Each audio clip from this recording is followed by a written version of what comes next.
times and everything, but I'm going to stay with you because nothing else is worth my time. Nothing else is worth my heart. Nothing else is worth my life. Even when I don't understand what you're saying.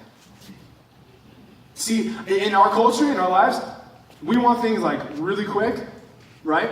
Anybody? Like, we live in a microwave culture where it's like, I want a Hot Pocket, 30 seconds, and it's like at 25 seconds, I'm like, 25's enough. I'm like, just kind of take it out. Like, anybody else do that? And you're like, it's hot enough, like, we're fine. And then you just take it out. That happens all the time. But anything worth your time, something of worth requires commitment. It requires time. It requires patience. It requires us waiting. Now, a lot of us in here might have started our walk with Jesus early on and then ran into a lot of hard times, a lot of crap in your life. And you're like, dog, what happened? What happened in my life?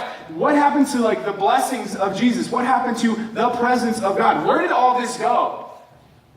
And we sometimes can jump off the ship and be like, well, I tried. But it requires us to stay. It requires you and me, because you're not any different than me. We're walking through the same thing. Following Jesus is not an easy thing all the time, but it's worth it. It's worth your commitment. It's worth your time. It's worth your heart. It's worth your life.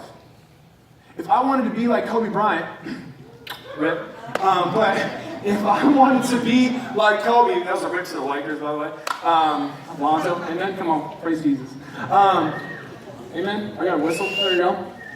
If I wanted to be... Okay, that was a lot of whistles. That's weird. Now I feel uncomfortable. If I wanted to be like Kobe, that's not going to happen in 2 weeks.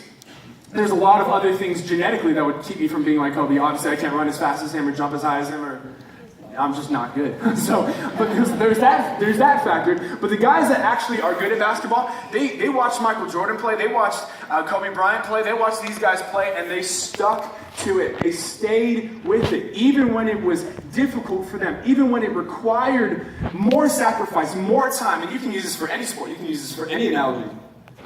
But the people that really, really looked like the person they were trying to emulate or strive towards, they stayed in. They started the journey, and then they stayed in it. They stayed the path, they stayed the course. They didn't jump off the second it got difficult, the second it got confusing. They stayed in. And the last thing is they never stopped.